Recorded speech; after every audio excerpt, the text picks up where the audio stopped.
Do you need a personal brand in property? And if so, how do you go about building one? Well, in this video, we're going to go through 3 steps to skyrocket your personal brand and make sure that you get the results you want.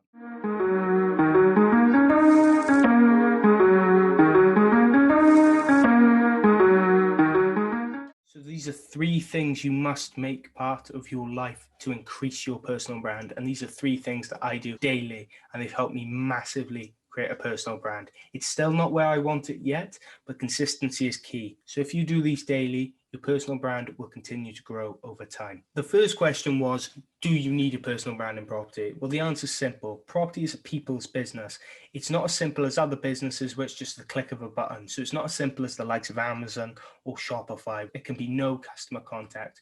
A lot of property deals require 2 people either being face-to-face or on the phone negotiating. So yes, you need a personal brand. You've just got to figure out how to build one. So the first thing you've got to remember is content is king, and to post about absolutely everything. So a lot of people only post about the positive stuff in life. You've really got to post about the negative stuff as well, because that's where the most traction will come from. A lot of people engage a lot more with negative posts because it kind of makes them feel better about themselves.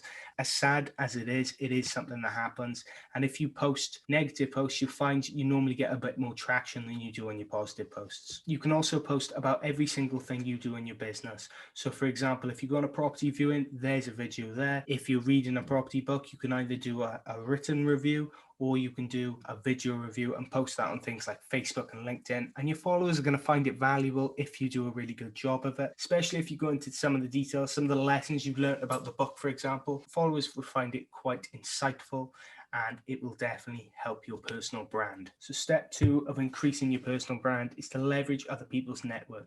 Now, it's tricky at the start, but one of the best things to do is to really work with other people to leverage your network and leverage their network. So what do I mean by this? Using stuff like podcasts and going on other people's podcasts, doing collaboration videos, doing interviews, that type of thing is a really good way to leverage other people's networks, because they're going to be sharing the video with their followers and you're going to be sharing the video with your followers. Meaning that if one of your followers like the person you interviewed, they're going to go and follow him, and vice versa.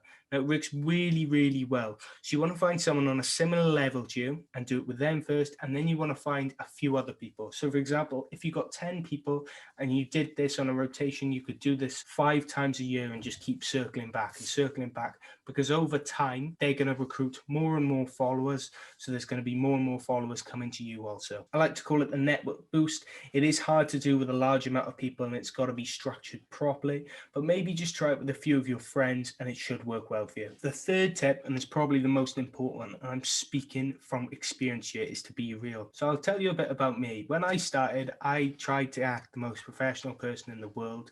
I tried to do everything seriously.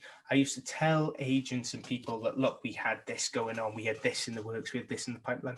We did, but it wasn't concrete, and I shouldn't really been talking about it because a lot of the things I talked about didn't happen. So it was just me trying to act probably the big man, to be honest, and it had a massive effect on me in the way that I just got to a point where I'd be thinking, how long can I keep this act up? Because that's what it was. I felt like an actor, and that's not the way you build a personal brand. The way you build a personal brand is being real, because your vibe attracts your tribe. So the more genuine you are and the more genuine you come across, the more likely people are to work with you. And if you are putting this act on, so for example, again with me, I was putting the act on that I wanted to be really serious. I was attracting really serious people, and it just wasn't making me happy, because although I'm happy to attract serious people and people who want to do work with, I couldn't work as a business partner, for example, with people who were too serious all the time and not relaxed, wouldn't have a joke at some point. That's not me. I can't be serious all the time. I like to have a joke. I like to have a laugh. That's why me and Muzzy put the podcast together. If you haven't seen it, I Know Nothing About Property podcast. That's basically what it is. It's 2 people who love property, take property serious, but have a joke at the same time, can see the funny side of things.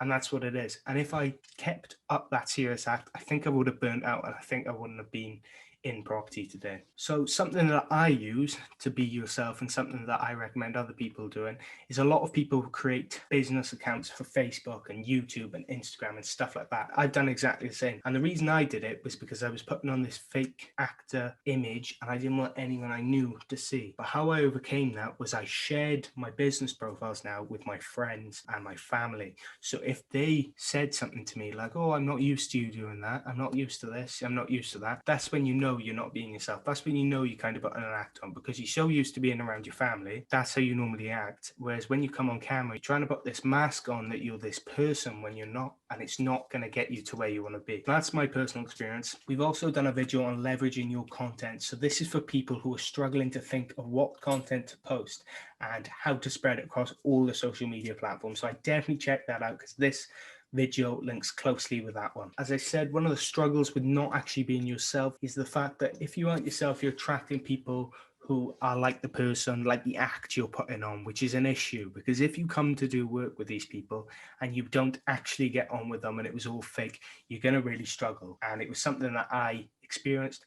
It's something that I really try and push people not to do. And I'm really trying to now be who I am and attract people who are like me. And that works well in the long run. I've seen some really good results. So I really recommend you look at yourself and make sure you're being true to yourself. I know it's a thing a lot of people struggle with. I did at the start. So I hope one of those tips helped as well. So a personal brand doesn't build overnight. It takes a lot of time, but you've got to be consistent. So content is king. I know I've said it already, but content is king. Just be consistent, keep putting the content out there, be real, and start now, because the more you do it, the more you become used to it, the more you act like yourself, the more you become used to it, acting like yourself in a business manner, and the better the experience is going to be. You're going to go a lot further than if you're acting. You're going to go a lot further if you start now than if you start in a couple of months. It doesn't matter about your setup. It doesn't matter about your knowledge. Just start building a personal brand. People aren't drawn to the biggest expert in everything all the time. Sometimes people are drawn to someone who's just starting out because people like a story. People feed off a story. That's something everyone can relate to. So if your story is genuine, other people are going to relate to it, which is absolutely perfect, because those people are the people you want to be working with. Your vibe attracts your tribe. A lot of the content I post on YouTube is actually exclusive to YouTube. You won't find this on any other platform that I'm on. So make sure to hit the subscribe button and turn the notification bell on for more content like this. And I hope everyone has a great day.